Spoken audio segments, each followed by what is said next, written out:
तो आज हम लोग शुरू करेंगे प्रश्नावली 1.3। कल हम लोगों ने प्रश्नावली 1.2 के उदाहरण के सभी सवालों को बनाया। आज हम लोग प्रश्नावली 1.3 के सभी सवालों को हल करेंगे। तो चलिए हम अपना पहला सवाल देखते हैं।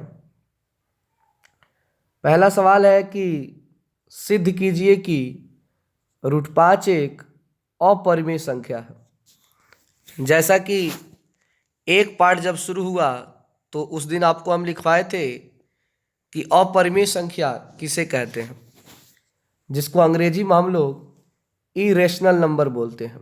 कौन नंबर? Irrational number. देखिए, इसे आपको सिद्ध करना है कि जो √5 है वह एक अपरिमेय संख्या। तो अपरिमेय संख्या जिसमें रूट लगा हो वो अपरिमेय संख्या कहलाता है। तो आप 5 में देखिए रूट लगा है, तो ये कौन संख्या होगा? अपरिमेय संख्या है। लेकिन आपको प्रूफ करना है, कोई प्रमाण देना है कि 5 जो है वो अपरिमेय संख्या कैसे है। तो देखिए, ये जो प्रूफ होगा वो अंकगणित के आधारभूत नियम से प्रूफ होता है। मतलब कि अंकगणित का आधारभूत नियम ये बतलाता है कि कोई भी संख्या अपरिमेय संख्या तभी होती है जब उस संख्या में P और Q से भाग लग जाए। मतलब कि 5 में P से भी भाग लगे, 5 में Q से भी भाग लगे। जैसा कि आप लोग पढ़े हो कि जो संख्या P/Q के रूप का हो उसे परिमेय संख्या कहते हैं।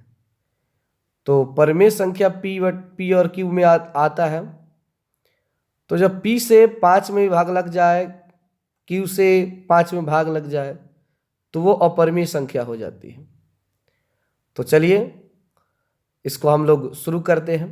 देखिए, यहाँ पे 5 है, हो सकता है कि 2 भी दे सकता है, 3 भी दे सकता है, 7, 11, 13 कुछ भी दे। जिस तरह एक नंबर ये सवाल बनेगा इसी टाइप पे आपका ये कोई भी अंक बदल के एग्जाम में दे दे तो आप सॉल्व कर सकते हैं।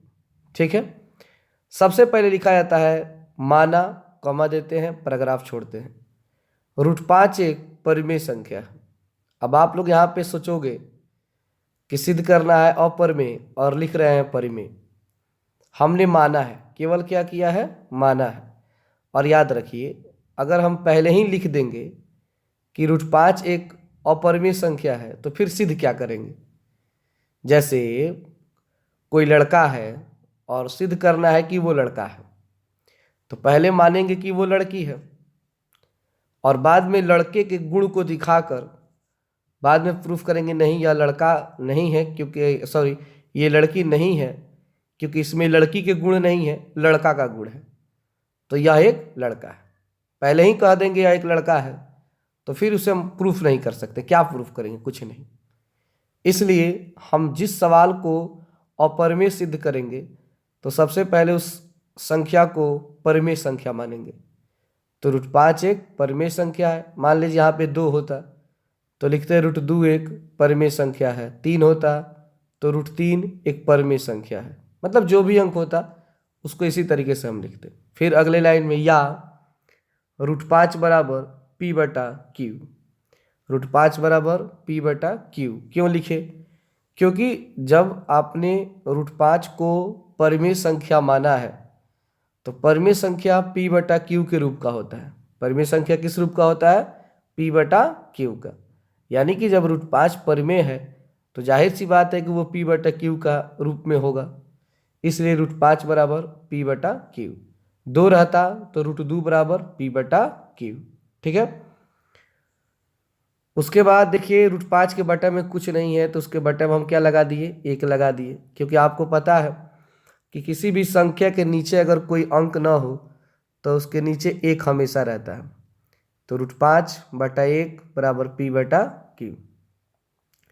अब तिरछा तिरछी गुणा करेंगे तो √5 में q से गुणा करेंगे तो √5q होगा, और p में 1 से गुणा करेंगे तिरछा तिरछी तो p होगा। ठीक है, उसके बाद √5 जो है वो गुणा में है तो कहाँ चला जाएगा, बटा में, तो q बराबर √5, q बराबर p बटा √5।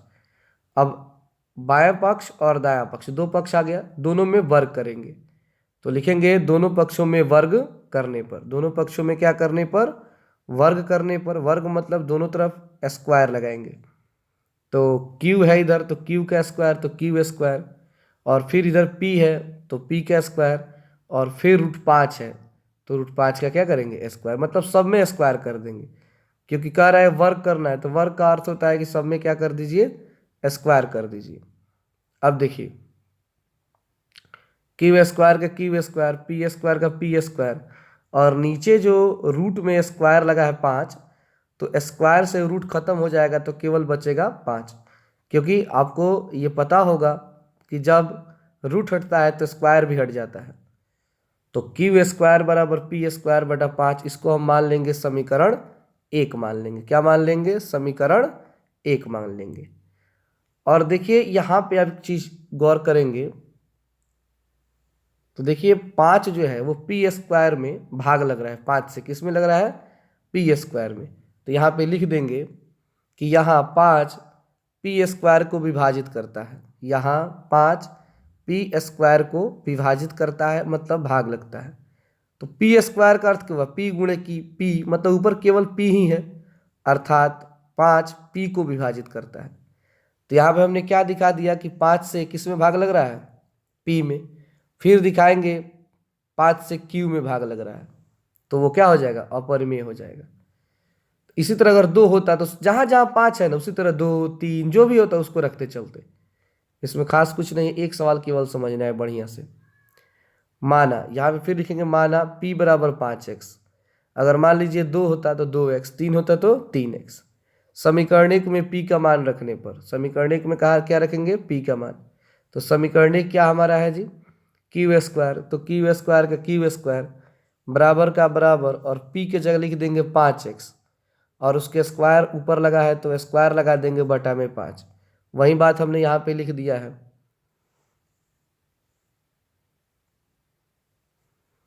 क्यू स्क्वायर का क्यू स्क्वायर, पी स्क्वायर का जगह 5x उसका स्क्वायर है बटा में 5। अब क्या होगा कि स्क्वायर जब लगा है तो 5 में भी स्क्वायर है, एक्स में भी स्क्वायर है, तो 5 का स्क्वायर हुआ 50 25 और एक्स स्क्वायर बटा 5, 5 से 25 को कटा देंगे तो 50 25, तो क्यू स्क्वायर का क्यू स्क्वायर बराबर का बराबर और 50 25 और एक्स स्क्वायर का एक्स स्क्वायर, फिर 5 गुणा में है तो कहाँ जाएगा, बटा में, तो क्यू स्क्वायर बटा 5। यहाँ पे आप देखिए 5 से क्यू स्क्वायर में भाग लग गया, इसके पहले 5 से पी स्क्वायर में भाग लगा था, अब 5 से क्यू स्क्वायर में भाग लग गया, तो यहाँ 5 क्यू स्क्वायर को विभाजित करता है, अर्थात 5 क्यू को विभाजित करता है। तो अंकगणित के आधारभूत नियम से √5 एक अपरिमेय संख्या है। मतलब कि कुछ नहीं है, बस प्रोसेस को दिमाग में सेट कर लो, 2 3 4 इसमें सवाल हम नीचे दिए हैं, आप सजाते चलना बनाते चलना, तो ये कोई भारी सवाल नहीं है। आपको एग्जाम में ये सवाल एक 3 नंबर का आता है, कितने नंबर का एक सवाल आता है, ये 3 नंबर का। हर साल इस चैप्टर से कोई ना कोई एक सवाल होता ही है, चाहे एग्जाम्पल से हो चाहे इस चैप्टर से हो, लेकिन आपको हर साल 3 नंबर का एक सवाल इसमें से पूछेगा। सो ये चैप्टर बड़ा ही इम्पोर्टेंट है, तो चलिए इसको उतार लीजिए।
अब आइए हम लोग सवाल नंबर 2 को शुरू करते हैं।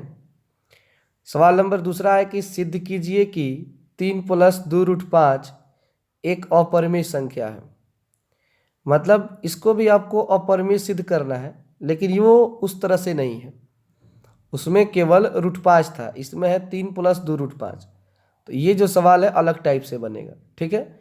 वो जो सवाल था केवल उन सवालों के लिए था जो केवल सिंगल अंक में हो, जैसे √5, √3, √2, √7। वैसे अंक हो तो पहले मेथड का यूज करेंगे, लेकिन जब प्लस माइनस और गुणा भाग वाला आ जाए तो अभी जो बनाने जा रहे हैं उस विधि से बनाएंगे। सबसे पहले लिखेंगे माना 3 + 2√5 एक परिमेय संख्या है। इसको भी सबसे पहले हम क्या मानेंगे जी? परिमेय संख्या है, क्योंकि बता चुके हैं परिमेय क्यों मानेंगे। क्योंकि अगर आप परिमेय नहीं मानेंगे और परिमेय डायरेक्ट मान लेंगे तो फिर आप सिद्ध नहीं कर पाएंगे।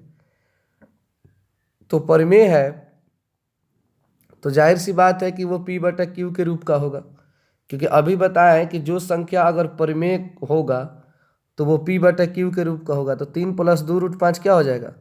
P/Q के रूप का हो जाएगा। और प्लस में 2√5 है, बराबर किधर आएगा तो माइनस में 2√5 हो जाएगा। तो उधर केवल 3 बच जाएगा, इधर पहले से P/Q है। और जो प्लस में 2√5 था बराबर किधर आया तो माइनस 2√5 हो गया। अब 2√5 के नीचे कोई भी अंक नहीं है तो 1 है, तो 1 और Q का लघुत्तम Q होगा। और Q के ऊपर P है तो जो लघुत्तम आता है और वहीं उसका नीचे भी हो किसी अंक के नीचे वही अंक, तो उसके ऊपर वाले को सेम उसी तरह उतार देते हैं। तो P का P उतार देंगे, लेकिन Q से तिरछा तिरछी 2√5 में गुणा होगा तो Q 2√5। उसके बाद क्या करेंगे? तिरछा तिरछी गुणा होगा 3 में Q से, तो 3 में Q से गुणा होगा तो 3Q बराबर P - Q 2√5। तो 2√5 Q भी लिख सकते हैं या Q 2√5 भी लिख सकते हैं। आप देखिए एक तरफ परिमेय संख्या और एक तरफ अपरिमेय संख्या, क्योंकि 3Q जो है उसमें रूट नहीं लगा है तो वो परिमेय है, लेकिन बराबर की तरफ देखिए रूट लगा है तो वो क्या है? अपरिमेय है। तो अंकगणित का नियम कहता है कि जब एक तरफ परिमेय हो एक तरफ अपरिमेय हो तो वो पूर्ण रूप से अपरिमेय ही कहलाता है, परिमेय नहीं कहलाता है। तो लिख देंगे लास्ट में अंकगणित के आधारभूत नियम से 3 + 2√5 एक अपरिमेय संख्या है।